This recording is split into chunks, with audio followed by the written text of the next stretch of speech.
It's Chaos Finale here, uh, fresh off of Otakon 2017. Otakon 2017 was held just this weekend, August 10th through, August 11th through the 13th, 2017. And I will say that it was an adventure. Otakon has done some amazing things from the last time I was there, which was maybe 2-3 years ago. But anyways, as I did with my previous convention, I have a video review of Otakon 2017, and um, and this is just stuff that I liked about the convention, and one or two things that I was wondering where it was at, or something that they could add. Anyways, here is Otakon 2017's review. Alright, so like a lot of people know about Otakon is Otakon was a centerpiece in Baltimore, Maryland during the summer at the Baltimore Convention Center. However, in recent years, Otakon's experienced such growth that they had to begin looking elsewhere for different venues to handle the immense size, because the Baltimore Convention Center just got too small. So this year they changed it up and they moved to the heart of Washington, D.C., to the Walter Reed Washington Convention Center off of Mount Vernon Street. And I will say that that was a very good move on their part, because the convention center this year was much bigger, a lot more room, and a very beautiful venue. Excuse me, plenty of parks for people to take photos in, and the architecture of DC alone is also very excellent for Otakon 2000, for Otakon and the congoers as is. And not to mention, Washington D.C. is home to a lot of some of the best restaurants and hotels that you could ever stay at. So yeah, their new venue was great. Great way for people not to be like on top of each other. No, like shoulder to shoulder type thing. It was pretty awesome. I mean, I had no issue walking from the Grand Hyatt Hotel to the Marriott Marquis Hotel, which is the hotel attached to the convention center, and there's a tunnel from that hotel to the Washington Convention Center, which I obviously took instead of going through the main entrance, because they also had a bag check. And I believe this was the first year that Otakon had a bag check. Usually they didn't, but since it was in Washington D.C. and due to some recent events, bag checks had to be checked at security points. But anyways, I really enjoy it. I like their new location. I hope they learn a couple of things this year about their new home and figure out how to utilize even more of that convention space. Yeah.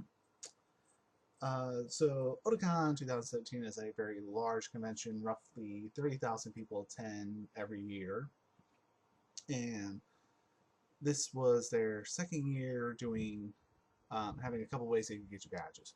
You could get your badges the traditional way, pre-register, pick up badge at the convention center itself, or you could, if you forgot to pre-register for whatever reason,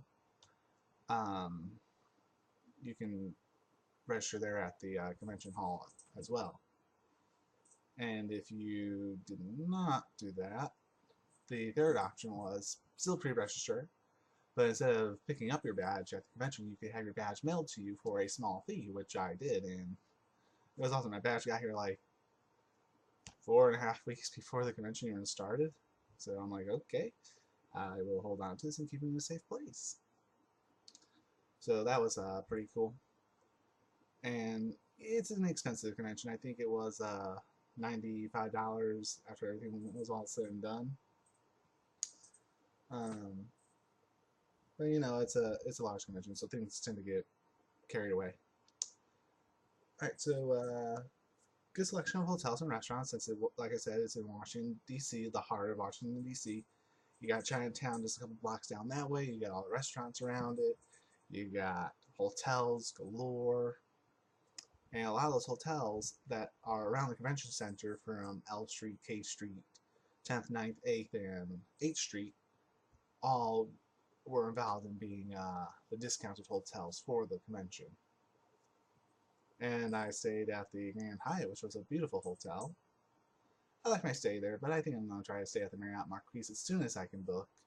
As soon as that Marriott opens up the registration for that week on their website, I'm gonna book directly and then try to get a discounted price later on it. Right then. And restaurants, like I said, it is DC, so there's not too many fast food restaurants around. I mean, there is Chipotle, there is Potbelly's, there is McDonald's, and there was Fred Rutgers too. So you could always eat there, or if you were for a little tourist action, you could always take the Metro elsewhere in DC, um, which is pretty cool. I mean, at least all the restaurants were like super crowded because since this was DC and not Baltimore, you not only had convention goers, you have the people that actually lived there, and you also have tourists that were there. So that was pretty good. I mean, I got food. So I got one of the tips that all of us veteran convention goers give new convention goers, like, eat and drink water so you don't feel sluggish or sick when you're walking around the convention doing what you're doing. All right. So line control was pretty decent. The three things that I did, I went to a panel and 2 movies. The lines were very good for the panel rooms. They were not on top of each other. Panel rooms, for once, were not on top of each other, which was excellent and awesome. And for video 2 in the main panel area, they had video 2 and panel 7, the 2 large rooms. They had your traditional hallway line queue, and then they opened up another room and they called that. It's like, go there. That's the queue room because this part of the line's already filled up. Go there and just walk to where you need to go, which is what I did. And it wasn't bad. Even if you were in that room, you still got into the panel or the video screen that you were in, which was excellent and awesome. Dealer's room and RSLU were amazing. Great variety of dealers. What is my cat up to? Anyway, don't mind my cat. Dealer's room and RSLU, like I said, were amazing.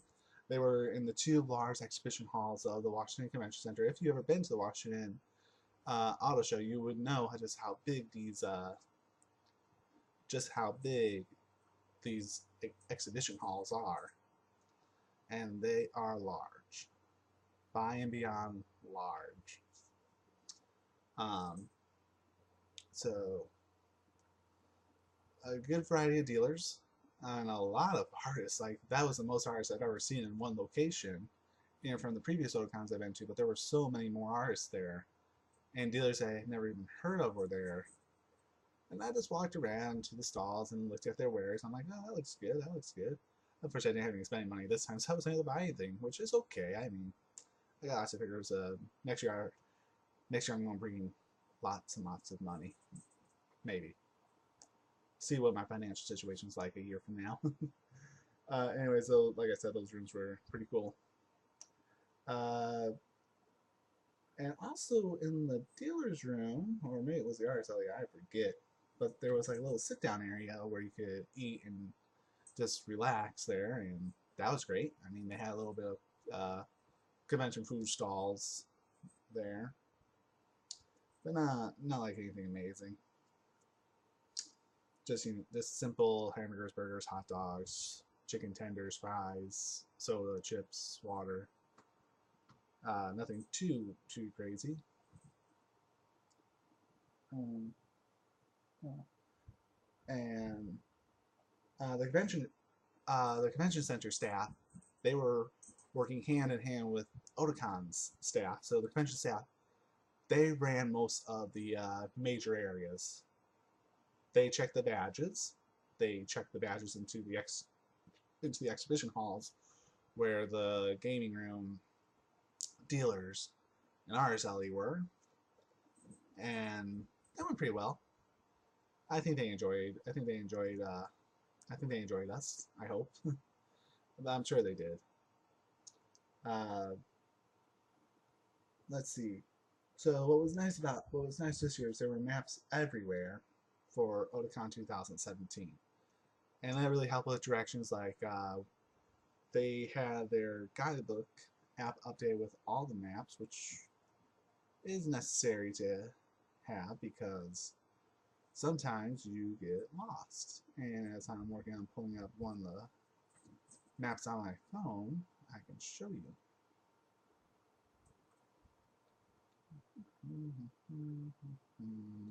Right, here we go.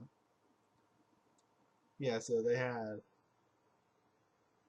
all their maps like this, which is very helpful, and that's what I use to locate everything that I need. And also, since the Washington Convention Center is more of a business design and updated modern convention center, they had screens telling you where everything was, which is very helpful to convention goers and of course panelists and guests, so they know which room is where and where to find them. And I felt that the extra maps were pretty helpful. Uh, since it was just a large convention center, for once, Otakon didn't feel overcrowded because people were able to space out and there was plenty of space to walk and sit down. And there were a couple of quiet areas, and the convention center was nice and cool. They kept it nice and cold, which was appreciative because it was still humid. Um, so that was good that they were able to utilize that large space, not to have like people on top of each other. I remember at the Baltimore Convention Center in like the Charles Street lobby, everyone would be compacted into that one area, and there would be like no place to sit down. And photo shoots would happen in that same lobby area, and that just causes bottlenecks galore.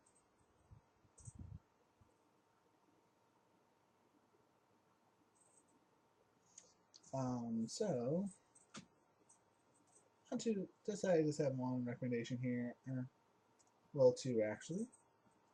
Uh, I'm thinking maybe next year what Otakon could do is work with some of the restaurants around the convention center area to offer like a discount to Otakon attendees just by showing them the badges. I think some conventions do that where Otakon attendees could get like 5%, 10% off of their meal or their overall bill. So I think that would be a pretty cool thing to add. So I do hope they do add something like that in the future, but we will see.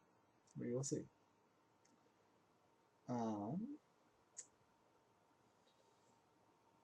And since this was in DC, it's pretty easy for people to get to.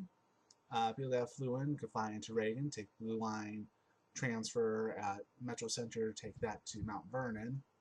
And for those of us that actually live around here, it's very easy for us to get to because we can drive in, we could take Metro, whatever you want. But if you drove in, you were running the risk of paying hefty parking prices because DC is very expensive when it comes to parking. So that's why a lot of us locals are like, well, if you're going to drive out here, park at one of the metro centers that allow overnight parking. That's going to be a lot cheaper on you because my hotel charges $40 a day for parking. So I was glad this would be dropped off there. Continuing looking at my notes here for this review. Due to the recent events in DC in the last few months, the event was, of course, extremely secure. You had convention staff, and you had the Capitol Police and the Washington, D.C. Police all patrolling in and around the general convention area. Wherever you walked, there was usually some sort of officer or security cop standing there monitoring and just keeping a lookout for trouble, which I thought was pretty good because people here in DC, they're concerned about many things in DC. But luckily, it was a very secure event, and like recent events, that's why they had to do bag checks and various other things just to make sure that everyone would be safe and nothing would go horribly wrong. Minus the leak in the Artist Alley during Saturday night's storms. Those are always fun. And of course, Otakon, being such a large convention, has a very good variety of panels and video screenings for your pleasure. The only other thing that I have for my review notes are Where were the parodies? Otakon, where were your parodies? I miss those. They were called like the anime parody on Friday and Saturday nights, and I don't know. I was kind of looking forward to those, but I didn't see it on the schedule. So hopefully next year they bring it back and maybe put some new parodies in there. Uh, just a couple of channels that have abridged versions of anime that I can name off the top of my head. You could put some of Team Four Stars updated stuff in there. SWE abridged with their Sword Art Online abridged would be great to add into the parodies. Talk to them, ask them about it. Laura Draydith with his Konosuba parodies and abridged series that he's been working on very hard would also be something great to add there. Well, beyond that, just bring back the parodies. Those are great. That's a great thing. That's a great thing to relax with at night if you're not into like the 18 plus panels. Anyways, thank you guys for listening. Otakon 2017 was quite a bit of fun, and my pictures will not be in a slideshow this year. I did not take enough to actually make a slideshow, so I will link them to my cosplay photoshoot page that I have in the description box below. So go check them out there if you want to take a look. Give that page a like. Give this video a like, or if you don't like this video, dislike. It's okay. I just will be improving as we move on. And subscribe if you want to see more future content from me.